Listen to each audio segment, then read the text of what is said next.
Hello, welcome. We're here for another video. So let's start with a joke. What do you call an unpredictable camera? A loose cannon.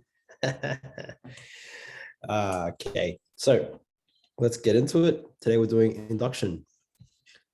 Boop, boop, boop. All right, so induction is a proof, and it's a process that is very much copy and paste. The only thing that's going to change is the numbers. And there's only two types: sum of a series and divisibility. Right. So it's using, all right, here used for proving statements for integer values, integer just meaning whole numbers. And it's either two examples, really. It's either a sum of a series or to show that something's divisible. Now, I'll explain what that means and I'll show you how it looks like, but there's always going to be a four-step process. And generally, this is what markers are looking for. They want you to prove true for n equals 1, so n being your first term. And then they want to see an assumption. This is going to be important so if we assume that it works for n equals 1, we assume it works for another number for n equals k. Now, if we can, this is going to be the hard part, proving true for n equals k plus 1, which means the next term. So if we assume true for n equals 5, that means we can prove true for n equals 6. If we prove true for 7, we can prove true for n equals 8. We can prove for the next number after. So if we can prove for n equals some number k, and we can prove true for n equals k plus 1, then we can conclude that it's true for all integer values of n. That's what we're trying to do. Now, let's actually try put these into practice. I'm just going to get rid of that. All right. First things first, let's prove true for n equals 1. So that means if n equals 1, that means we're only talking about one term in the series. Okay. Oh, one term. So here I can see immediately left-hand side equals 1 cubed, which is just going to equal to 1. And right-hand side is going to equal to a quarter times 1 squared times 1 plus 1 squared, which is a quarter times 2 squared, which is 4, which is 1. Therefore, left-hand side equals right-hand side. Therefore, true for n equals 1. So we've done the first step. We've proved true. We've proved that it works for the value n equals 1. Now, if we want to assume for n equals k, this is where we go, okay, well then 1 cubed plus 2 cubed, blah, blah, blah, blah, blah, all the way until we get to, instead of n, I'm going to let n equal to k, and I'm going to do the same thing to the right-hand side. So it's going to be a quarter, k squared, k plus 1 squared. Now we're going to end up using this in part 3. So prove true for n equals k plus 1. This is the part where I want you to understand. If it's k plus 1, that means I've added one more term to the series. So not only am I going to have k cubed, but I'm also going to have k plus 1 cubed because it's the next term in the series. All right. And again, for the right-hand side, every time I see k, I'm going to replace it with k plus 1. So it'll be k plus 1 squared, and then it'll be k plus 1 squared. Okay. Now this is where I'll just clean up the right-hand side a little bit. So I still have k plus 1 squared, and then on this one, I have k plus 2 squared.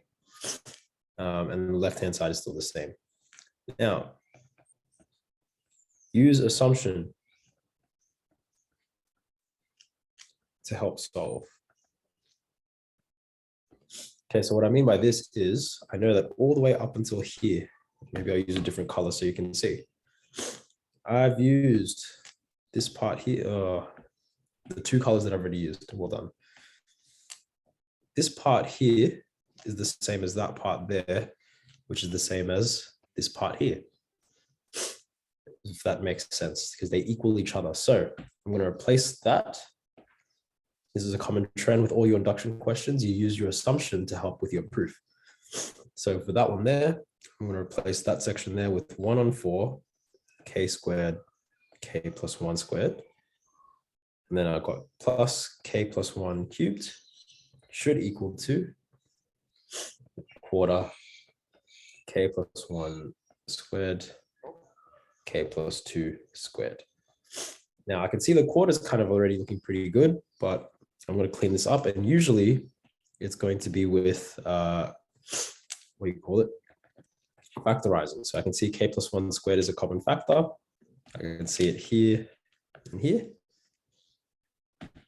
So rearranging this, I can see now that there's a quarter, and that different color is going to annoy me. So I'm going to take out a quarter k squared. I'm going to have plus k plus 1. Hopefully you guys can see that. Yep, that will work.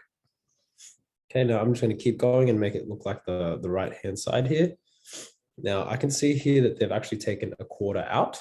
So I'm going to keep going with this left-hand side. The k plus 1 squared looks good to me. But I can also see they've taken a quarter out. So if I've taken the quarter out, this becomes k squared plus 4k plus 4.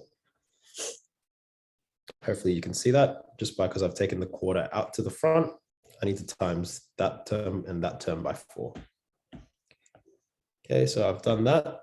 And now you can see this equals to a quarter k plus 1 squared. And this is a factorization of k plus 2 squared. It's a perfect square. And hurrah, that equals to the right-hand side. Therefore, true for n equals k plus 1. Now, I should have been writing that. Yeah, I have.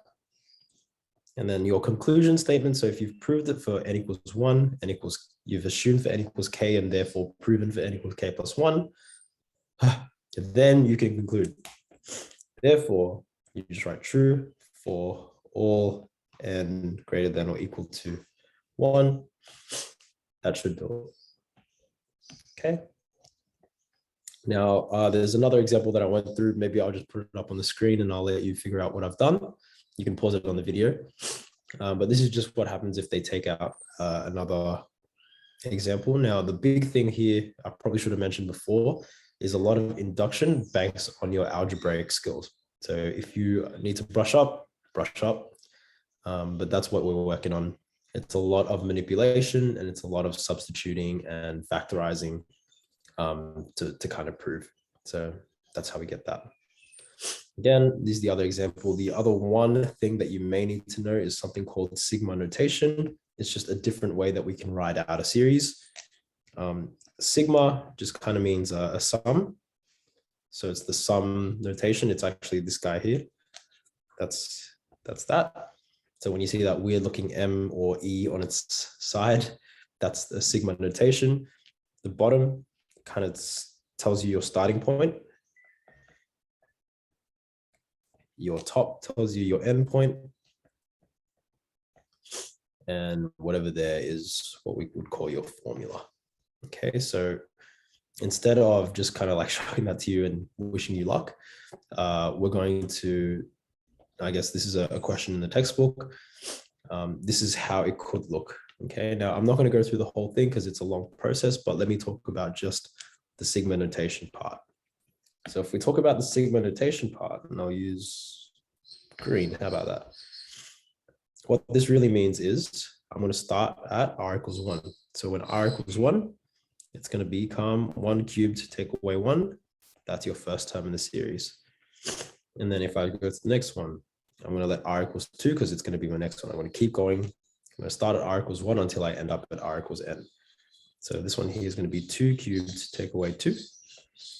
The next one's going to be 3 cubed take away 3.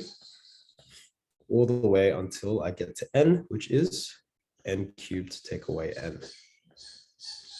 Okay, and that's supposed to equal to the right-hand side, which is above, as you see. So hopefully that makes a little bit of sense, and hopefully that helps you out with induction.